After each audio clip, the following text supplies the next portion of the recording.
Assalamualaikum warahmatullahi wabarakatuh. Nama saya Ahmad Jakir Romani Amir, NIM 2211110147 kelas HKI 2D.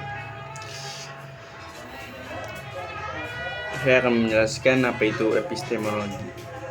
Yang pertama, epistemologi itu berasal dari bahasa Yunani, yakni episteme yang berarti pengetahuan dan logos berarti ilmu atau teori.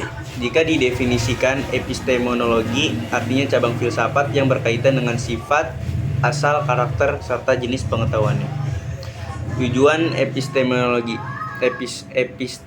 bertujuan untuk memberikan pemahaman yang baik, lebih tenang bagaimana manusia memperoleh pengetahuan, apa yang dapat dianggap sebagai sumber pengetahuan yang sah, dan bagaimana kita dapat memastikan kebenaran dari pengetahuan tersebut. Ruang lingkup epistemologi. Muhammad Arifin merinci, ruang lingkup epistemologi meliputi hakikat, sumber, dan validitas pengetahuan. Mutlar Ahmad merinci menjadi 6 aspek, yaitu hakikat, unsur, hukum, tumpuan batas, dan sasaran pengetahuan. Contoh epistemologi, misalnya tentang termometer. Di sini pertanyaan epistemologi yang dimaksud yaitu bagaimana cara kita tahu bahwa itu merupakan termometer dari apa yang kita ketahui, apa yang kita anggap bahwa benda itu benar-benar termometer. Yang kedua ada aksiologi. Dengan demikian, aksiologi adalah salah satu cabang filsafat yang mempelajari tentang nilai-nilai atau norma terhadap sesuatu ilmu. 4. Mengenai nilai itu sendiri. Dapat jumpai dalam kehidupan sehari-hari seperti kata-kata adil dan tidak adil, jujur dan curang, benar dan salah, dan tidak baik. Tujuan aksiologi. Aksiologi merupakan cabang filsafat ilmu yang membicarakan tentang tujuan ilmu pengetahuan itu sendiri. Bagaimana manusia menggunakan ilmu tersebut jadi hakikat yang ingin dicapai. Aksiologi adalah hakikat manfaat yang terdapat dalam suatu pengetahuan. Contoh penerapan aksiologi.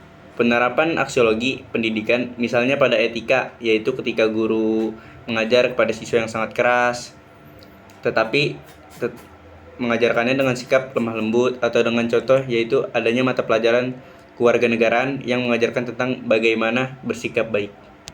Lalu yang ketiga, ontologi. Pengertian ontologi adalah ilmu yang membahas hakikat yang ada merupakan realita baik berbentuk jasmani atau konkret maupun rohani atau abstrak.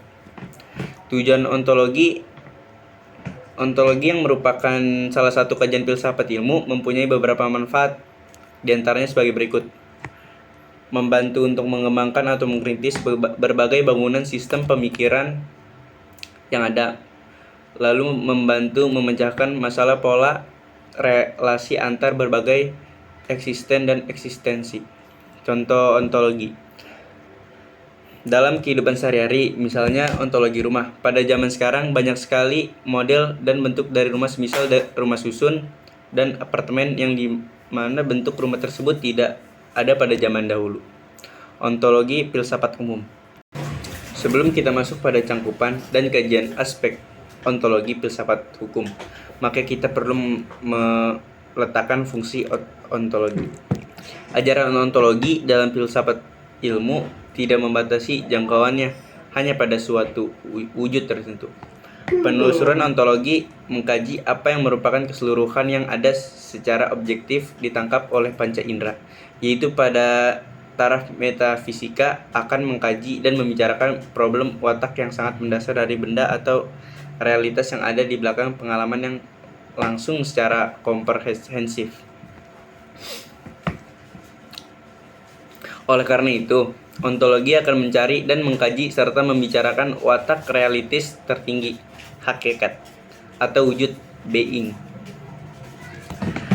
Nung Muhajir berpandangan bahwa objek telaah ontologi adalah yang ada tidak terikat pada sesuatu perwujudan tertentu. Ontologi membahas tentang yang ada secara universal, yaitu berusaha mencari inti yang demikian dapat dipahami bahwa titik tolak kajian ontologi dapat filsafat ilmu akan mempersoalkan apa objeknya, bagaimana hakikat dari keberadaan wujud objek tersebut serta bagaimana perhubungan objeknya terhadap jangkauan penalaran pikiran dan deteksi panca indera manusia.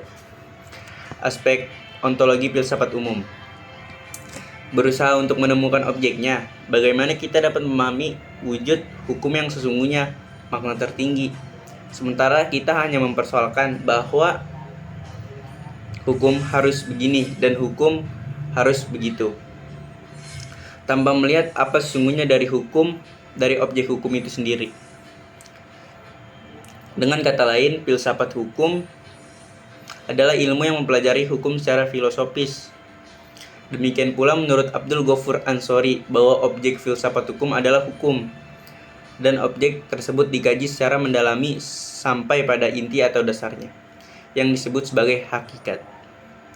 Mengingat objek mendalam sampai pada inti filsafat hukum adalah hukum, maka permasalahan dan pertanyaan yang dibahas oleh filsafat hukum itu antara lain berkisar pada apa yang telah diuraikan di atas, seperti hubungan hukum dengan kekuasaan, hubungan hukum kodrat, dan hukum positif, apa yang sebab orang mentaati hukum, apa tujuan hukum, sampai pada masalah-masalah filsafat hukum yang ramai dibicarakan saat ini oleh sebagian orang disebut sebagai masalah filsafat hukum kontemporer, meskipun itu belum tentu benar.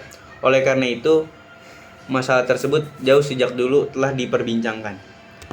Para filsuf terdahulu menjadikan tujuan hukum sebagai objek dalam kajian filsafat hukum. Objek pembahasan filsafat hukum bukan hanya tujuan hukum, melainkan masalah hukum yang mendasar sifatnya yang muncul di dalam masyarakat yang memerlukan suatu pemecahan.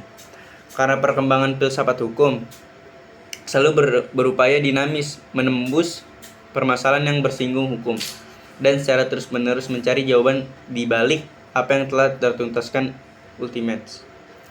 Pandangan filsafat hukum juga tidak secara langsung mempersoalkan hukum positif sebagai objek yang inti. Ontologi filsafat hukum pada prinsipnya tidak hanya memiliki hukum sebagai objeknya, melainkan segala pola perilaku manusia, dasar di mana timbal balik hak dan kewajiban manusia berperan serta bersentuhan perlindungan dengan kewajiban negara, pemerintah, dan masyarakat.